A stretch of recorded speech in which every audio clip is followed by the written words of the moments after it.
மனிதகுலத்துக்கு எதிரான ஒரு நூல் என்று கண்டறிந்திருக்கிறார். அவர் சொன்ன கருத்துக்கள் அதை உறுதிப்படுத்துகின்றன. எல்லோருக்கும் பொதுவாக ஒரு நீதி, அதுதான் ஜனநாயகத்தின் அடிப்படை. ஆனால் குலத்துக்கு ஒரு நீதி, அதுதான் மனு தர்மத்தின் அடிப்படை. குலத்துக்கு ஒரு நீதி.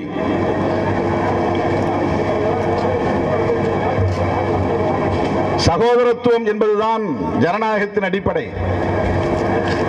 நீ வேறு நான் வேறு, நான் உயர்ந்தவன் நீ தாழ்ந்தவன் என்கிற இடத்திலே ஜனநாயக சகோதரத்துவம் இல்லை. அதுதான் மனுநீதியின் அடிப்படை, மனு நூலின் அடிப்படை. சுதந்திரம் என்பது ஜனநாயகத்தின் அடிப்படை, லிபர்ட்டி. அப்படி சுதந்திரம் இல்லை. பெண்ணாக பிறந்தவள் ஆணுக்கு கட்டுப்பட்டவள் தான். பெண்ணுக்கென்று தனி விருப்பம் எதுவும் இருக்க முடியாது, இருக்கக்கூடாது. ஆண் என்ன விரும்புகிறானோ அதை செய்வதற்கு படைக்கப்பட்டவள் தான் பெண்.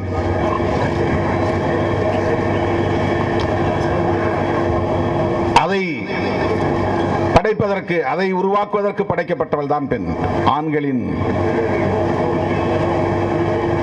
இச்சைக்கு உடன்பட்டு வாழக்கூடியவள் தான் பெண்.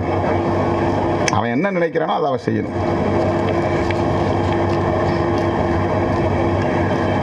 ஆகவே சுதந்திரத்தை மறுப்பது மனு நூல். சுதந்திரம் தான் ஜனநாயகத்தின் அடிப்படை. சமத்துவத்தை மறுப்பது மனு நூல். பரப்பால் உயர்ந்தவன் தாழ்ந்தவன் உண்டு, எல்லோரையும் விட உயர்ந்தவன் பிராமணன், அடிநிலையில் கிடப்பவன் சூத்திரன். பிராமணனும் சத்திரியனும் சமமில்லை, சத்திரியனும் வைசியனும் சமமில்லை, வைசியனும் சூத்திரனும் சமமில்லை. ஏன் பிராமண வர்ணத்திலேயே ஐயரும் ஐயங்காரும் சமமில்லை.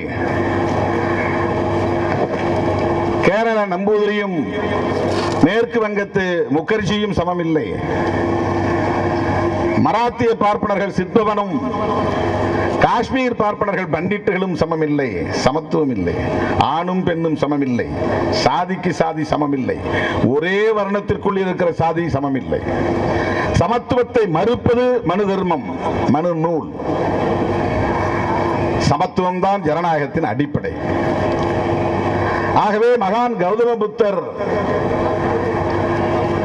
முன்வைத்த வாழ்வியல் என்பது ஜனநாயகத்தை முன்னிறுத்துகிறது. அதுதான் அதனுடைய அடிப்படை தத்துவமாக இருக்கிறது என்று புரட்சியாளர் அம்பேத்கர் விவரிக்கிறார். ஏன் நான் பௌத்தத்தை ஏற்றுக்கொண்டேன் என்று சொல்லுகிற போது புரட்சியாளர் அம்பேத்கர் சொல்லுகிறார், தனிமனித சுதந்திரத்தை மறுக்கக்கூடிய நூல், சகோதரத்துவத்தை மறுக்கக்கூடிய நூல், சமத்துவத்தை மறுக்கக்கூடிய நூல்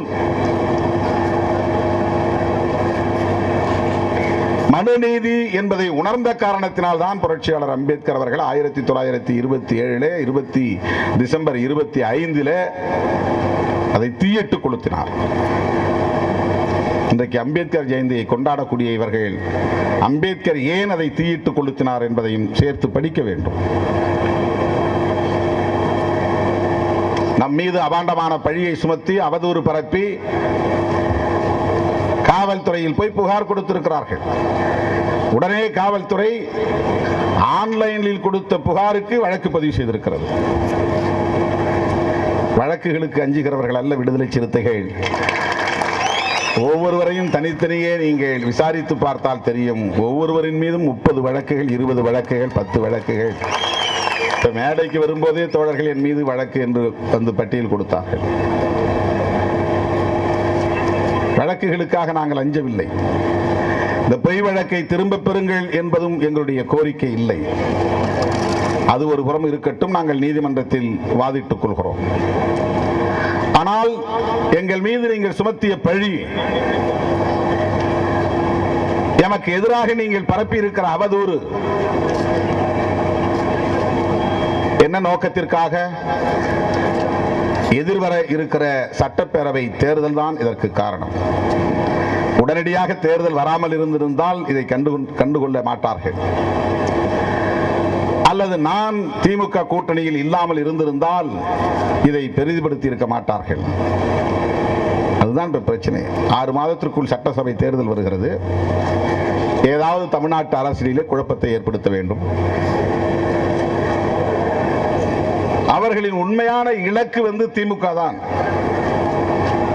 திமுகவுக்காக நான் சொல்லவில்லை, மக்களுக்காக நான் சொல்லுகிறேன். உண்மையான இலக்கு திமுக தலைமையிலான கூட்டணியை பலவீனப்படுத்த வேண்டும், அதை சிதறடிக்க வேண்டும்.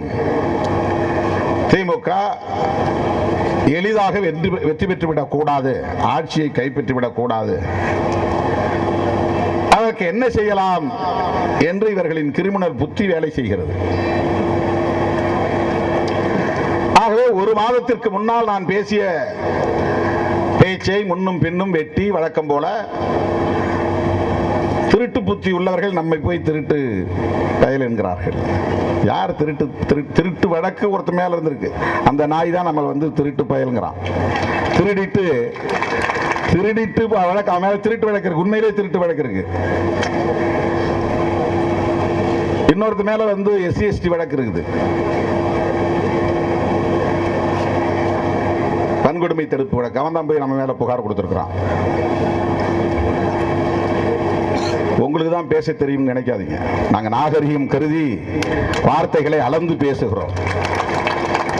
நாகரிகம் கருதி வார்த்தைகளை முடிந்த வரையில் அளந்து பேசுவோம் என்று அளந்து பேசுகிறோம். நீ கொள்கைக்கு கொள்கையை பேசு, கருத்துக்கு கருத்தை பேசு. உன்னுடைய கோட்பாடு தவறு என்று நானா முதலில் சொன்னேன், காலம் முழுக்க சொல்லிக் கொண்டிருக்கிறார்கள். உன்னுடைய கருத்துகளை பற்றி காலம் முழுவதும் விமர்சிக்கப்பட்டு வருகிறது. 1891 மனோன்மணியம் சுந்தரம் பிள்ளை என்றே அழுத்தி நான் சொல்லுகிறேன். ஏன்னா அவங்க எல்லாம் சைவ மரபு. அவர் சொல்லியிருக்கிறார், குலத்துக்கு ஒரு நீதியை எவனும் ஏற்றுக்கொள்ள முடியாது. வள்ளுவர் செய் திருக்குறளை மறுவர நன்குணர்ந்தோர் உள்ளுவரோ மனுவாதி குலத்துக்கு ஒரு நீதி என்று மனோன்மணியம் சுந்தரம் பிள்ளை அப்போதே எழுதியிருக்கிறார். நாங்க மட்டும் இதுக்குள்ள சைவ மதத்தை தீவிரமாக பின்பற்றக்கூடிய பலரும் மனுவாதம் என்பது மக்களுக்கு விரோதமானது என்பதை சுட்டிக்காட்டியிருக்கிறார்கள். அவர் எழுதியது வள்ளுவர் செய் திருக்குறளை மறுவர நன்குணர்ந்தோர். திருக்குறளை ஒழுங்கா பிழை இல்லாமல் கற்றுக்கொண்டவன் யாராயிருந்தாலும் அவன் மனு சொல்லுகிற இந்த குலத்துக்கு ஒரு நீதியை ஏற்றுக்கொள்ள மாட்டான். உள்ளுவரோ, உள்வாங்கிக் கொள்வார்களோ, ஏற்றுக்கொள்வார்களா? மனுவாதம் சொல்லுகிற குலத்துக்கு ஒரு நீதி. இது திருமாவளவன் எழுதிய செய்யுள் அல்ல. 1891 என்பது புரட்சியாளர் அம்பேத்கர் பிறந்த ஆண்டு. அந்த காலத்தில் மனோன்மணியம் சுந்தரம் பிள்ளை தென்னகத்தை சார்ந்தவர், தமிழகத்தை சார்ந்தவர், நீராறும் கடலுடுத்த பாடலை எழுதியவர்.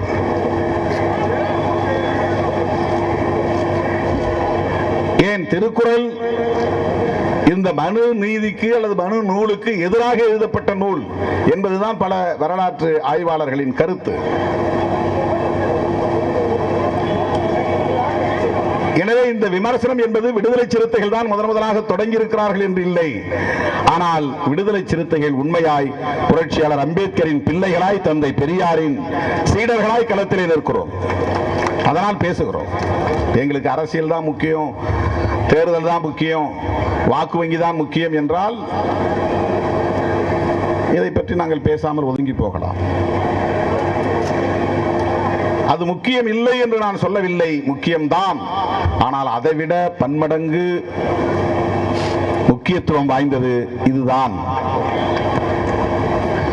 புரட்சியாளர் அம்பேத்கரின் ஒட்டுமொத்த வாழ்க்கையும் இதை எதிர்த்துதான், இதை எதிர்த்து போராடித்தான் கடந்திருக்கிறது.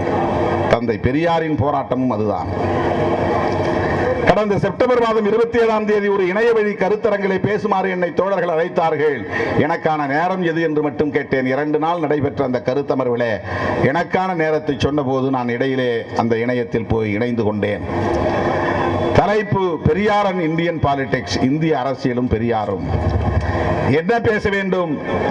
சோசியல் ஜஸ்டிஸ், ஃபெமினிசம், எது வேண்டுமானாலும் பேசுங்க. எனவே நான் பேசினேன்.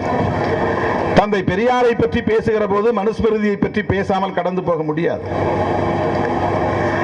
கடவுளை எதிர்க்க வேண்டும் என்பதல்ல பெரியாரின் நோக்கம், பிராமணர்களை வெறுக்க வேண்டும் என்பதல்ல பெரியாரின் நோக்கம், மனுஸ்மிருதியை தோலுரிக்க வேண்டும் என்பதுதான் பெரியாரின் நோக்கம்.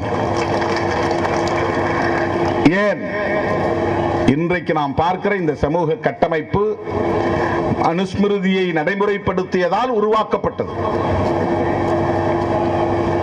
மனுஸ்மிருதியை நடைமுறைப்படுத்தியதால் உருவாக்கப்பட்டது. கடந்த காலங்களில் இந்த நாட்டை ஆண்டவர்கள், மன்னர்கள் மனுஸ்மிருதியை சட்டமாக ஏற்றுக்கொண்டு அதன் அடிப்படையில் தான் ஆட்சி புரிந்திருக்கிறார்கள். ஆட்சி நிர்வாகம் இருந்திருக்கிறது. கோவிலின் கருவறையில் இருந்து தமிழை தூக்கி எறிந்து விட்டார்கள். மாறாக சமஸ்கிருதத்தை புகுத்தினார்கள் மன்னர்களின் துணையோடு. இன்றைக்கு வேல் யாத்திரை புறப்படுகிறார்கள். வேல் என்றால் யாரை குறிக்கும்? முருகனை குறிக்கும். முருகன் கையில் இருப்பதுதான் வேலாயுதம். அவன் தமிழ் கடவுள் இவர்கள் சொல்லுகிறார்கள். சிவனுக்கும் பார்வதிக்கும் பிறந்தவர்கள். அந்த வரலாற்றுக்குள்ளே நான் நுழைய விரும்பவில்லை. அந்த கேள்வியை நாம் தொடுத்தால் அது மணிக்கணக்கிலே நீளும். சிவனே தமிழ் சங்கத்தினுடைய தலைவன் என்றுதான் சொல்லப்படுகிறது. சிவன் ஒருவன் இருந்தான், அவன் தமிழ்ச்சங்கத்தின் தலைவனாக இருந்தான். அவன்தான் இந்த ஆயுர்வேத வைத்தியத்தை கூட உலகுக்கு வழங்கியவன் என்றெல்லாம் சொல்லப்படுகிறது. அவர்களின் புராண கதைகளுக்குள்ளே நான் நுழைய விரும்பவில்லை. அந்த பழனி கோவிலில் காலம் காலமாக தமிழில் தான் வழிபாடு நடந்தது. ஏன்னா தமிழ் கடவுளுக்கு தமிழ் தானே தெரியும். எப்படி தமிழ் கடவுளுக்கு சமஸ்கிருதத்தை போய் சொல்ல முடியும்? ஒரு முறை திருமலை நாயக்கர் மன்னருடைய அரசவையிலே இருந்த ஒரு ஐயர், ராமப்பையர் என்று அவருடைய பெயர், அவர் பழனி முருகனை சாமி கும்பிட போயிருக்கிறார். அங்க போனா அங்க தமிழ்ல வழிபாடு நடக்குது, சமஸ்கிருதம் இல்லை. அவருக்கு ஆத்திரம் வந்தது. உடனே மன்னரின் துணையோடு தமிழில் வழிபாடு செய்தவர்களை எல்லாம் தூக்கி எறிந்துவிட்டு எங்கிருந்தோ ஒரு சமஸ்கிருதம் பேசக்கூடிய ஓதக்கூடிய ஒருவரை கொண்டு வந்து அங்கே அமர்த்தி இருக்கிறார்கள். அந்த நாளில் இருந்து இந்த நாள் வரையில் தமிழ் கடவுளின் திருக்கோவிலான பழனி கோவிலில் சமஸ்கிருதத்தில் ஓதப்படுகிறது. அவருக்கு 6 இடத்துல வீடு இருக்கு, அதான் அறுபடை வீடு. 6 இடத்திலும் தமிழ்ல தானே வழிபாடு செய்யணும். இந்த சனாதனிகள் நாளைக்கு தமிழக அரசுக்கு கோரிக்கை வைப்பார்களா? முருகன் கோவில் உள்ள இடங்களில் எல்லாம் தமிழில் தான் வழிபாடு செய்ய வேண்டும் என்று தோழர் ரவிக்குமார் அவர்கள் ட்வீட் போட்டிருக்கிறார். விடுதலை சிறுத்தைகள் முன்மொழிகிறோம். வேல் யாத்திரை நடத்தக்கூடியவர்கள் முருகன் கோவில்களில் தமிழில் தான் வழிபாடு செய்ய வேண்டும் என்று சொல்வார்களா? சொல்ல முடியுமா? முடியாது. அவர்கள் ஏற்றுக்கொண்டிருக்கிற கொள்கை அவர்களை அனுமதிக்காது. நாடகம் ஆடுவார்கள். ஆகவே இன்றைக்கு இவர்கள் செய்கிற இந்த அரசியல் நாடகம் எதற்காக என்றால், தனிப்பட்ட முறையிலே திருமாவளவனை தாக்க வேண்டும் என்பதல்ல, திராவிட முன்னேற்ற கழகத்தின் தலைமையிலான கூட்டணியை சிதைக்க வேண்டும் என்பதுதான். எதிர்வரவிருக்கிற சட்டப்பேரவை தேர்தலில் குழப்பத்தை ஏற்படுத்தி திமுகவை ஆட்சிக்கு வரவிடாமல் தடுக்க வேண்டும் என்பதுதான். ஆகவே உங்கள் கூட்டணியில் இருக்கிற திருமாவளவன் இப்படி எல்லாம் பேசுகிறான், நீங்கள் பதில் சொல்லுங்கள். நடிகைகள் நடிகர்கள் எல்லோரையும் இறக்கிவிட்டு நேரடியாகவே அவர்கள் கேள்வி, ஏன் இன்னும் ஸ்டாலின் இதை கண்டிக்கவில்லை, திமுக தலைவர் கண்டிக்கவில்லை? அதுதான் உங்களுடைய நோக்கம். திராவிட முன்னேற்ற கழகமாக இருந்தாலும், காங்கிரஸ் பேர் இயக்கமாக இருந்தாலும், இடதுசாரிகளாக இருந்தாலும், கூட்டணியில் இருக்கிற காரணத்தால் திருமாவளவனை ஆதரிப்போம் என்று யாரும் ஆதரிக்கவில்லை. திருமாவளவன் பேசிய பேச்சும் அதையொட்டி இவர்கள் பரப்புகிற அவதூறும் எப்படிப்பட்டது என்பதை நன்றாக புரிந்து கொண்டு, எதற்காக இந்த சதி வேலைகளை எல்லாம் இவர்கள் செய்கிறார்கள் என்பதை உணர்ந்து கொண்டு ஒவ்வொருவரும் தனிப்பட்ட முறையிலே அவர்களை கண்டித்து அறிக்கை வெளியிட்டனர். அந்த அறிக்கையை படித்தால் புரியும். வெறுமன திருமாவளவனுக்கு ஆதரவாக ஒப்புக்கு பேசுவோம் என்று பேசவில்லை. திமுக அறிக்கையும் படித்து பாருங்கள், கம்யூனிஸ்ட் கட்சிகளின் அறிக்கையும் படித்து பாருங்கள். மனநீதி இங்கே என்ன செய்து கொண்டிருக்கிறது என்பதை தோலுரித்து காட்டி, நீங்கள் செய்கிற கிரிமினல் புத்தி இதுதான் என்பதையும் அம்பலப்படுத்தி கண்டித்திருக்கிறார்கள். ஆகவே இங்கு உள்ள ஒவ்வொருவருமே, இந்த கட்சிகளின் தலைவர்கள் ஒவ்வொருவருமே கொள்கை புரிதல் உள்ளவர்கள். எனவே உங்களால் குழப்பத்தை ஏற்படுத்த முடியாது.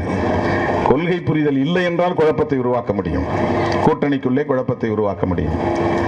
நாங்கள் என்ன பேசுகிறோம், அதை ஏன் இந்த நேரத்தில் எடுத்தார்? இந்த நேரத்தில் தேர்தலுக்காக நம்ம எடுக்கல, தனியாக இப்படி ஒரு கூட்டத்தில் பேசல, அல்லது எங்கோ ஒரு இடத்துல பேட்டியை கொடுக்கல. ஒரு கருத்தரங்கம், பெரியார் அண்ட் இந்தியன் பாலிடிக்ஸ் கருத்தரங்கத்தில் பேச சொன்னாங்க, நான் பேசினேன். இப்ப முன்ன பின்ன வெட்டிய பிறகு இந்த ஒரு 40 நொடியை நீ கொடுக்கும் போது எந்த பெண்ணா இருந்தாலும் அதை கேட்டால் ஆத்திரப்படத்தான் செய்வார்கள். என்னுடைய தாயா இருந்தாலும் தமக்கையா இருந்தாலும் அந்த ஒரு வரியை கேட்டால் ஆத்திரப்படத்தான் செய்வார்கள். ஆனால் அந்த கிரிமினல் புத்தி உள்ளவர்களுக்கு அந்த ஆஸ்பர் சனாதன தர்மா அப்படின்னு சொன்ன பாருங்க, அந்த வார்த்தை கட் பண்ணலவன். கிரிமினல் எப்போதும் வந்து ரொம்ப உஷாரா இருக்க முடியாது. எங்கேயாவது ஒரு இடத்துல அவனுக்கு சறுக்கும். அங்கதான் சறுக்கிச்சு அந்த கிரிமினல்களுடைய சதி வேலையில். அவன் வெறுமனே நான் பேசினது அந்த முதல் வரியோட நிறுத்திட்டு ஆஸ்பர் தர்மாங்கிற இடத்துல ஒரு கேப் விடுறேன். இந்த ஆஸ்பர் சனாதன தர்மா அப்படின்னு சொல்ற இடத்த ஆஸ்பர் சனாதன தர்மாங்கிறதையும் கட் பண்ணியிருந்தான்னு வச்சுங்களேன், அது இன்னும் அவங்களுக்கு பாசிட்டிவா போயிருந்திருக்கும். ஆண்டவன் அவர்களுக்குத்தான் எதிராக இருக்கிறான், அவனை படைத்த கடவுளே அவனுக்கு எதிராக இருக்கிறான். நீ செய்யறது சதி இல்ல, சரியில்லை, நீ சதி செய்யற அப்படின்னு. அதை கேட்கிறவங்களுக்கு என்னன்னா, ஆஸ்பர் சனாதன தர்மான் தானே திருமாவளவன் சொல்றாரு, அப்படின்னா கோட் பண்ணிருக்கிறாரு, அவருடைய கருத்தா சொல்லலையே, அதை டிஃபெண்ட் பண்ண முடியல. இப்ப அவனால அதை வந்து அவன் சாதிக்க முடியல, சமாளிக்க முடியல. உடனே இப்படிதான் இவன் பேசிட்டே இருக்கிறான், அந்த காலத்துல இருந்து இந்த காலம் வரலும் பேசிட்டே இருக்கிறான். ஆமா, எனக்கு வலிக்குது. நான் எந்த சமூகத்தில் இருக்கிறேனோ, எந்த சமூகம் என்னை காயப்படுத்துகிறதோ, எனக்கு வலியை தருகிறதோ, அதைத்தான் நான் பேச முடியும். என்ன அடிக்கிறவ பத்தி தான் நான் புகார் சொல்ல முடியும். அவன் மேல ஏன் புகார் கொடுக்கல, இவன் மேல ஏன் புகார் கொடுக்கணும், இவன் தான் என்ன அடிச்சான், இவன் மேலதான் புகார் கொடுக்க முடியும். ஏன் நீ கிறிஸ்தவத்தை பற்றி பேச மாட்டேன் என்கிறாய், இஸ்லாத்தை பற்றி பேச மறுக்கிறாய், வேறு மதங்களை பற்றி பேச மறுக்கிறாய்? நான் என்ன கிறிஸ்தவனா என்ன, நான் முஸ்லீமா என்ன? அதுல இருக்கிறது எனக்கு எப்படி தெரியும்? இந்த சமூகத்தில் எனக்கு ஒரு அடையாளம் இருக்கிறது. எப்படி புரட்சியாளர் அம்பேத்கர் அவர்கள் பிறக்கும் போது நான் இந்துவாக பிறந்திருக்கலாம், இந்த சமூகம் எனக்கு ஒரு இந்து முத்திரையை குத்தி இருக்கிறது, எனக்கு ஒரு சமூக அடையாளம் இருக்கிறது என்று சொன்னாரோ, அப்படி எனக்கு ஒரு சமூக அடையாளம் இருக்கிறது. தந்தை பெரியார் இந்துவாக இருந்த காரணத்தினால் தான் அதை விமர்சிக்க முடிந்தது. ஆக எந்த சமூக வாழ்க்கை எனக்கு வலியை தருகிறதோ அந்த சமூகத்தை பற்றி தான் நான் பேச முடியும். ரொம்ப புத்திசாலித்தனமா இவங்க அரசியல் செய்யறாங்களாம். இவர் ஏன் கிறிஸ்தவத்தை வந்து படிக்க மாட்டேங்கிற, ஏன் அதை நான் படிக்கிறேன், என்ன தேவை எனக்கு இருக்கு? இஸ்லாத்துல இல்லையா? உலகம் முழுக்க இருக்கலாம், எல்லா இடங்களிலும் ஆண் பெண் வேறுபாடுகள் இருக்கு, இல்லைன்னு நம்ம சொல்லல.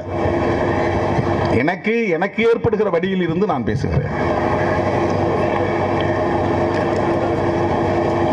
காலம் காலமாக இத்தனை தலைமுறைகள் கடந்து வந்திருக்கிறோமே, வாழிடங்கள் தனித்தனியாக இருக்கின்றனவே. இந்த வாழிடங்கள் ஏன் தனித்தனியாக இருக்கின்றன? அக்ரகாரம் என்பது பிராமணர்கள் வசிக்கிற இடம், ஊர்த்தெரி என்பது சாதி இந்துக்கள் வசிக்கிற இடம், காலனி என்பது தலித்துகள் வசிக்கிற இடம் என்று தனித்தனியே இந்த வாழிடங்களை பிரித்து வைத்தது யார்? இதை கண்டு கொதிப்படைந்திருக்க வேண்டாமா? ஆத்திரப்பட்டிருக்க வேண்டாமா? தனித்தனி சுடுகாடுகள் இருக்கின்றனவே, இந்த சுடுகாடுகளை தனித்தனியாக அமைத்தது யார்? எதன் அடிப்படையில் அமைக்கப்பட்டது? இதை கண்டு நீ நேர்மை திறமுள்ளவனாக இருந்தால் இதை கண்டு கொதித்திருக்க வேண்டாமா? ஆதிசங்கரருக்கே நான் கேட்கிறேன், அவருக்கு ஞானம் பிறந்ததே ஒரு புலையனால் தான் என்று சொல்லுகிறார்கள். அவர் ஒரு முறை குளிச்சுட்டு வெளியே வந்தார், ஆத்துல நடந்து வந்துகிட்டு இருக்கும்போது எதிரில் ஒருத்தனை பார்த்துருக்காரு. அங்க வந்து கேரளாவில் புலையன்னு சொல்லுவாங்க. தீண்டப்படாதவர்களில் பல சாதிகள் உண்டு, அதிலே ஒரு சாதி புலையன். என்னுடைய ஆன்மாவை பார்த்தா எது உனக்கு தீட்ட உண்டாக்கிச்சுன்னு அப்பதான் அவருக்கே ஞானம் வந்துச்சான். ஓஹோ, உடல் வேறு ஆன்மா வேறு, ஆன்மாவுக்கு தீட்டா உடலுக்கு தீட்டான்னு கேட்டிருக்கிறான். ஆதிசங்கரருக்கே புத்தி சொன்னவன் புலையன் தான். ஆதிசங்கரருக்கு ஞானம் வருவதற்கு கேள்வியை எழுப்பியவன் இந்த மண்ணின் மைந்தன் தான், ஆதிக்குடிதான். ஆதிக்குடிதான். ஓன் தர்ம நூல்கள் தான் சொல்லுகிறது, சாஸ்திரங்கள் தான் சொல்லுகிறது. இந்த வேறுபாடுகளை, இந்த முரண்பாடுகளை உருவாக்கியது எந்த கோட்பாடு? அதுதானே பிரச்சனை. நீ கோட்பாட்டை பார்க்காம வெறும் பிரச்சனையை மட்டும் பார்க்கிற. எல்லா பிரச்சனைகளுக்கு பின்னாலும் ஒரு அமைப்பு முறை இருக்கிறது, எல்லா அமைப்பு முறைக்கு பின்னாலும் ஒரு கோட்பாடு இருக்கிறது. சாதி சண்டைகள் நடப்பதற்கு இங்கே இருக்கிற சமூக அமைப்பு தான் காரணம்.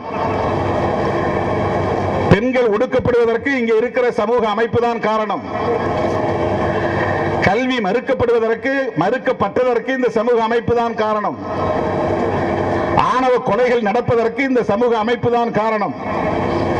இப்படி ஒரு சமூக அமைப்பு இங்கே உருவாவதற்கு மனுஸ்மிருதி என்கிற கோட்பாடு தான் காரணம்.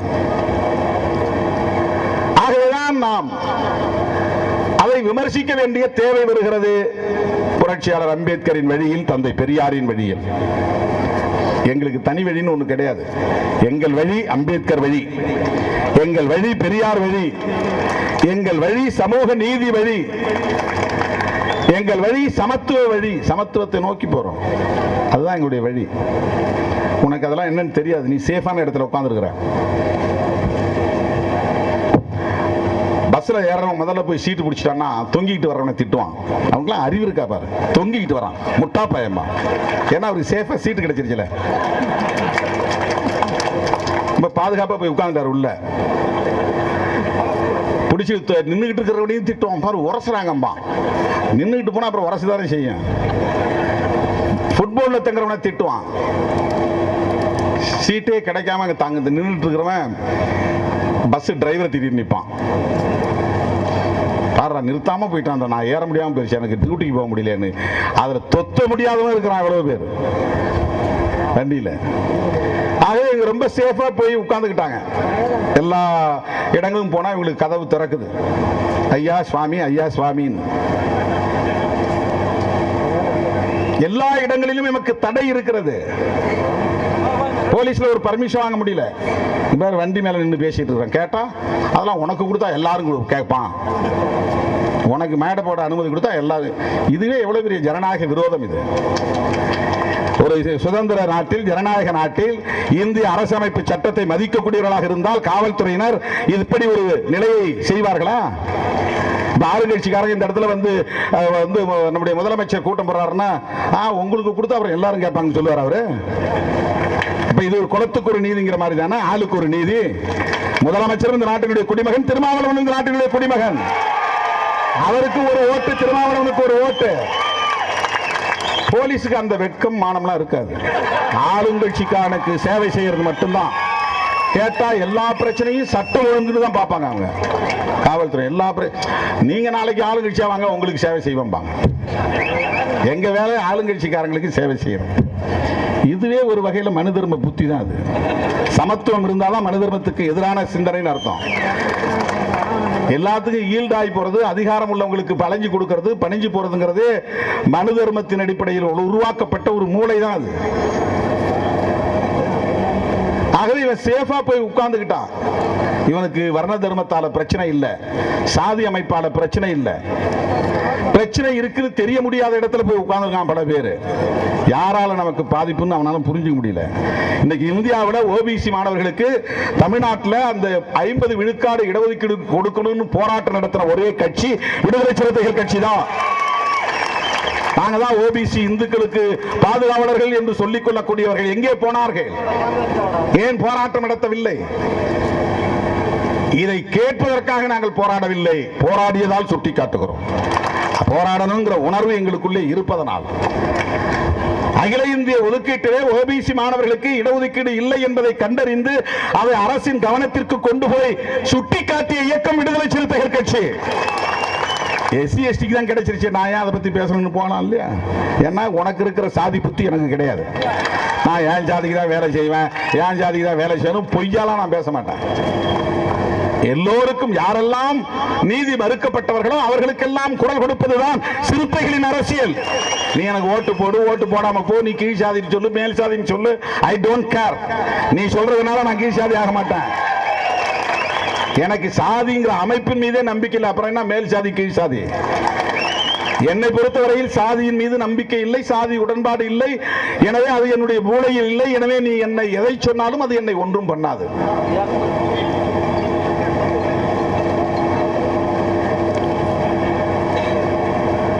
ஆகவே இப்படிப்பட்ட போராட்டங்களை எடுக்கிற இந்த இயக்கம் தான் தோழர்களே வங்கி அலுவலர் தேர்விலே கூட சமூக நீதியை தட்டி பறிக்கிற சூழ்ச்சி செய்தான்.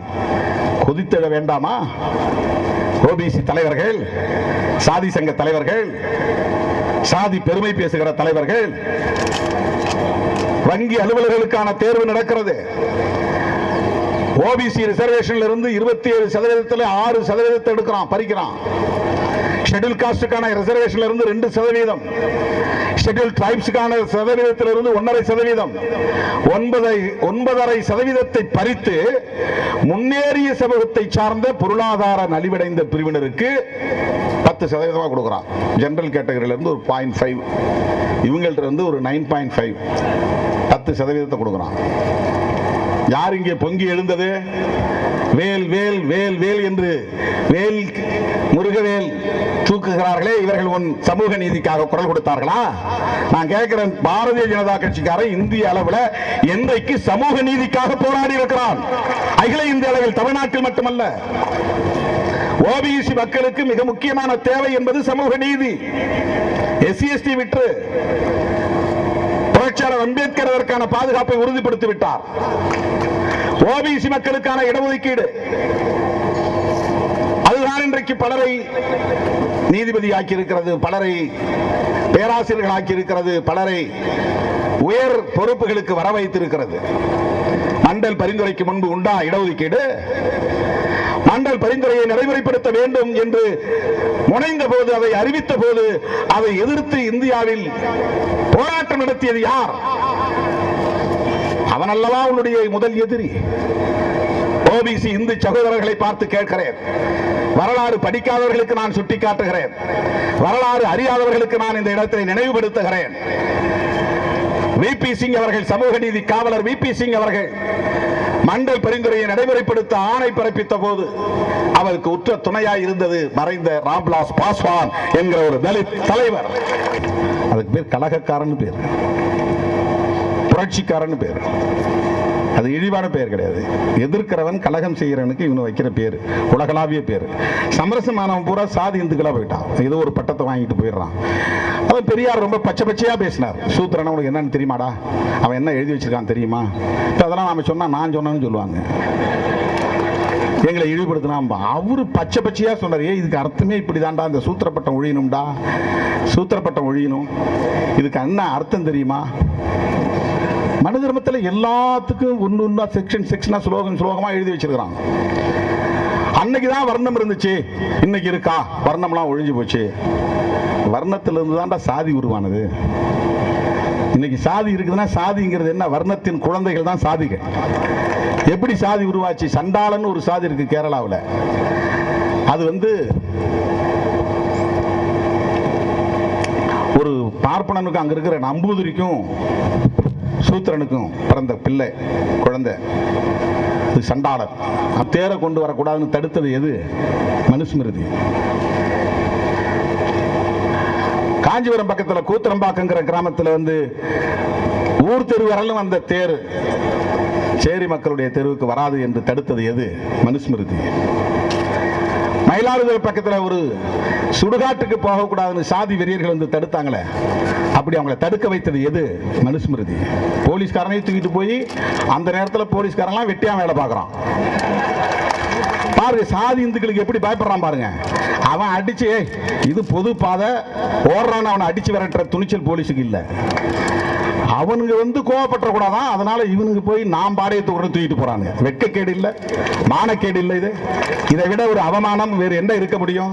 கேட்டா நாங்க சட்டம் ஒழுங்கை பாதுகாக்கிறோம். சட்டத்தை பாதுகாக்க, அப்புறம் சட்டம் ஒழுங்கை பாதுகாக்கிறது இருக்கட்டும், சட்டத்தை மதிக்கணும் முதல்ல. இந்த வீதி வழியா இவனை பணத்தை தூக்கிட்டு போக கூடாதுன்னு சொல்றதுக்கு அவனுக்கு என்ன உரிமை இருக்கு?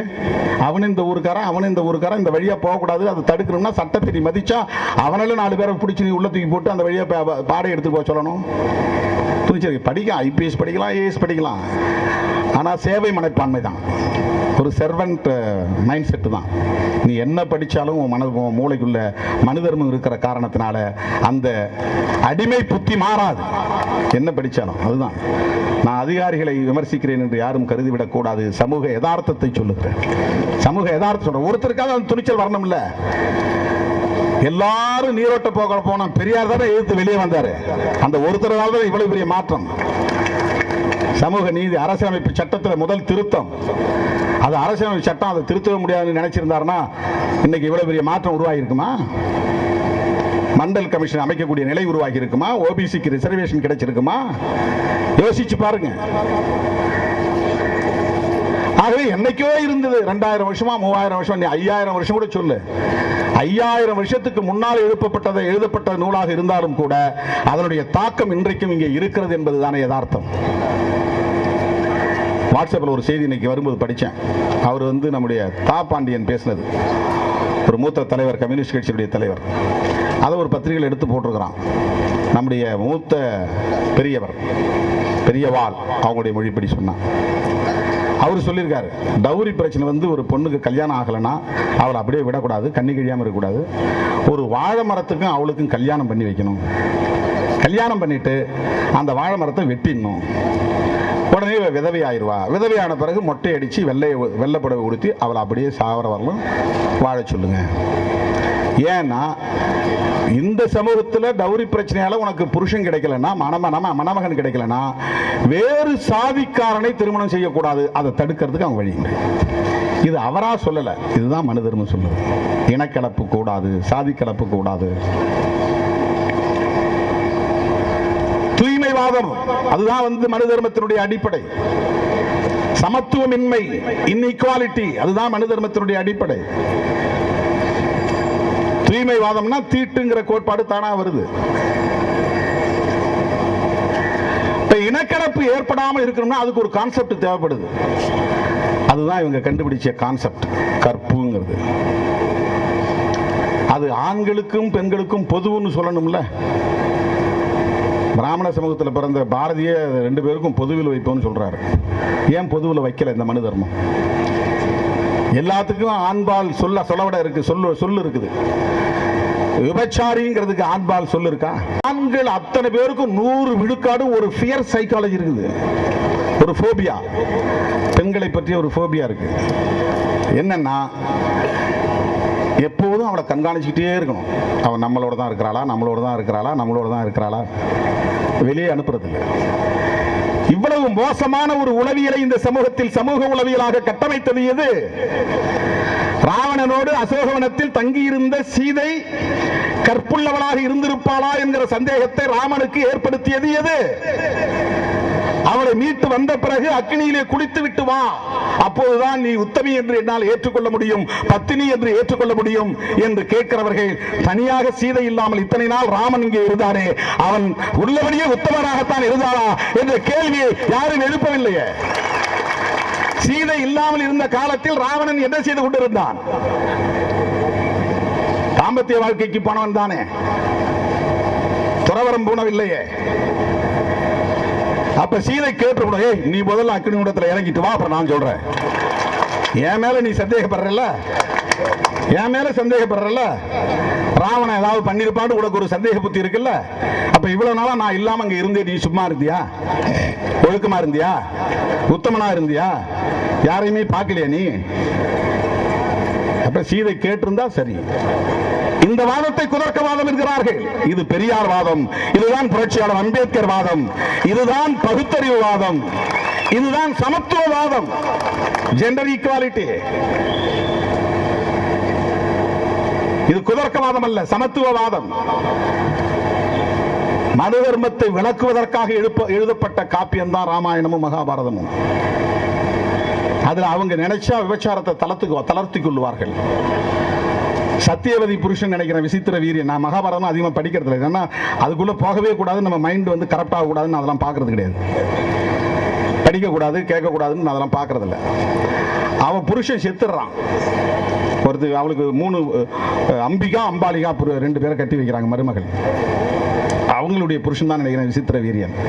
அப்புறம் அவங்க ஆட்சியை சாம்ராஜ்யம் பண்றாங்க. இந்த இடத்துல மனு தர்மம் அனுமதிக்குது. என்ன சொல்லுதுன்னா, உனக்கு வாரிசு இல்லைன்னா நீ கணவன் இல்லாத நேரத்தில் அவனுடைய தம்பிகிட்டையோ கொழுந்தமார்கிட்டையோ அல்லது அவன் சார்ந்த பங்காளியை சார்ந்த யாராவது ஒருத்தட்ட நீ உன்னுடைய வாரிசை பெற்றுக்கொள்ளலாம். எல்லாமே பெண்ணை மையப்படுத்தியதாகவே. ராமாயணம் வந்து குல தர்மத்தை மீறக்கூடாதுங்குது. அதனால்தான் சம்புகனை கொலை செய்கிறார் நம்முடைய ராமன் என்கிற சத்திரியன். ராமன் பிராமணர் கிடையாது, சத்திரியன். ஒரு பிராமணர் ஒரு குழந்தை இறந்து போய் தூக்கிட்டு போயிட்டு ராமன்கிட்ட முறையிடுறாராம். என்ன முறையிடுறாருன்னா, ராமா அவனுடைய ஆட்சியில் அதர்மம் நடக்குது. என்னடா அதர்மம் நடக்குது? குலத்தொழிலை மீறி ஒவ்வொருத்தரும் காரியம் செய்யறாங்க, அதனால தான் என் பிள்ளை செத்து போச்சு. என்ன குல தர்மத்தை மீறினாங்க பாருங்க. சூத்திரன் ஒருத்தன் தவம் இருக்கிறான், சூத்திரன் தவம் இருக்கக்கூடாது. உடனே ராமன் உடைவாளை உருவிக்கொண்டு கிளம்புகிறார் காட்டுக்கு. எங்கடா யார் அவன் தவம் இருக்கிறான் தேடி போனா ஒருத்தன் மரக்கலையில காலை மேல போட்டு கீழே தலைகீழ தொங்கிட்டு தவம் இருந்திருக்கிறான். அதான் கதை தான், நமக்கு என்ன தெரியும். அப்ப போன உடனே ராமன் பார்த்துட்டு, நீ யாரான் இருக்கான், உன் பேர் என்னன்னு இருக்கான். சம்புகன். நீ என்ன குலம்? நான் சூத்திரன். உடனே அவர் விசாரணைலாம் கிடையாது, ட்ரையல் தான் கிடையாது, ஃபிட்னஸ்லாம் கிடையாது, சாட்சி கிழிச்சிடலாம்.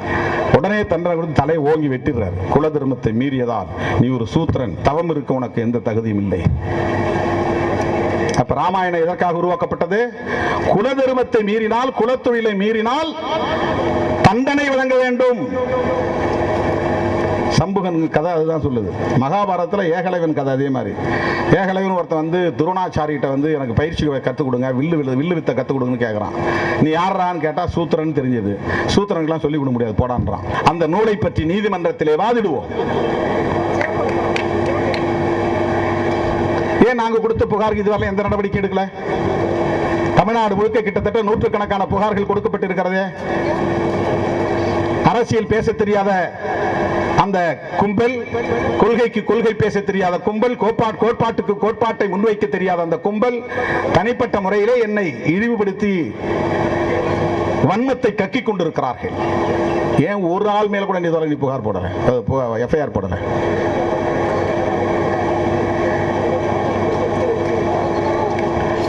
காவல்துறையின் மெத்தனம் உள்ளபடியே வேதனைக்குரியது. அதனால தான் டிஜிபி பார்த்தேன். நீங்கள் very very good genuine officer. அவர் ஒரு நேர்மையான அதிகாரி என்பதால் தான் இந்த அளவுக்கு இன்னைக்கு அந்த இடத்துக்கு வந்திருக்கிறார் அப்படிங்கிற நம்பிக்கையோடு போய் பார்த்து கொடுத்தோம். நீங்கள் அவங்க மேலே நடவடிக்கை எடுக்கணும், அப்படி இல்லைன்னா அது ஒரு அநீதி அப்படின்னு சொல்லிட்டு வந்துருக்கோம். இன்னைக்கு தமிழ்நாடு முழுவதும் ஆர்ப்பாட்டம் நடத்துறதா திட்டமிட்டிருந்தோம். நம்ம பசங்க ஏதாவது அப்புறம் நீயா நானான்னு பேசிட கூடாது, வேண்டாம் அப்படின்னு தான் சரி ஒரு இடத்துல நடத்துவோம் அப்படின்னு இன்னைக்கு ஒரே இடத்துல நம்ம நடத்துறோம். இந்த ஒரு போராட்டம் தமிழ்நாடு முழுவதும் நடந்த போராட்டத்திற்கு சமமானது என்பதை நான் அதிகாரிகளுக்கு சொல்லிக்கொள்ள கடமைப்பட்டிருக்கிறேன். எங்கள் மீது அவர்கள் திட்டமிட்டு அவதூறு பரப்புகிறார்கள், சமூக பதற்றத்தை உருவாக்குகிறார்கள், சமூக வலைத்தளங்களை சட்ட விரோதமாக பயன்படுத்துகிறார்கள், சாதி வெறியை தூண்டுகிறார்கள், மத வெறியை தூண்டுகிறார்கள், வெறுப்பு அரசியலை விதைக்கிறார்கள். அவர்கள் மீது வழக்கு பதிவு செய்து உரிய நடவடிக்கை எடுக்க வேண்டும் என்று விடுதலை சிறுத்தைகள் வலியுறுத்துகிறது.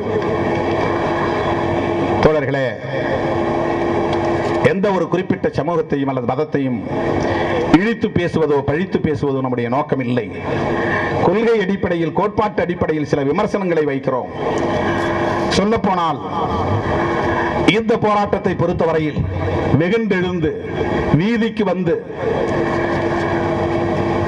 போராட வேண்டியவர்கள் பெண்கள் தான். இது பெண்கள் நடத்த வேண்டிய ஒரு மகத்தான புரட்சி. இது பெண்களையே தூண்டிவிட்டு திருமாவளவனுக்கு எதிராக அவதூறு பேச வைக்கிறார்கள். நான் அதை பற்றி கவலைப்படவில்லை. அந்த பெண்கள் புரிந்து கொள்ளுகிற வரையில் எங்கள் போராட்டமும் பரப்புரையும் தொடரும். அவர்கள் கிரிமினல் புத்தியோடு அதை வெட்டி ஒட்டி நறுக்கி வெளியிட்டு பரப்புகிறார்கள் என்பதை அந்த பெண்கள் உணர்ந்து கொண்டால், 40 நிமிட நேர பேச்சையும் கேட்டால், திருமாவளவன் பெண்களுக்காகத்தான் வாதிட்டு இருக்கிறான், பெண்களின் நலன்களுக்காகத்தான் பேசியிருக்கிறான், பெண்களின் உரிமைகளுக்காகத்தான் வாதாடி இருக்கிறான், பெரியார் வழியில் தான் பேசியிருக்கிறான், புரட்சியார் அம்பேத்கர் வழியில் தான் பேசியிருக்கிறான் என்பதை அவர்கள் உணர்ந்தால், தமிழகத்தில் மட்டுமல்ல இந்திய அளவிலே ஒரு மகத்தான புரட்சி நிகழும். தோழர்களே, இன்றைக்கு இங்கே இருக்கக்கூடிய அனைத்தும் இந்திய அரசியலமைப்பு சட்டத்தின் ஆட்சி நிர்வாகத்தின் கீழ் இருக்கிறது என்பதை விட, சமூக தளத்திலும் பண்பாட்டு தளத்திலும் விதவை மறுமணம் செய்யக்கூடாது, அவள் தலையை மொட்டையடிக்க வேண்டும், அவள் பூ வைக்க கூடாது, கைகளில் வளையல் அணிய கூடாது, 16ஆம் நாள் தாலியை அறுக்க வேண்டும், கடைசி வரையில் அவள் விதவையாகவே வாழ வேண்டும், வெள்ளை உடையை உடுத்தி இருக்க வேண்டும் என்றெல்லாம் இன்றைக்கு சமூகத்தில் நடைமுறையில் இருப்பதற்கு இந்திய அரசமைப்பு சட்டம் காரணம் இல்லை, மனுஸ்மிருதி தான் காரணம்.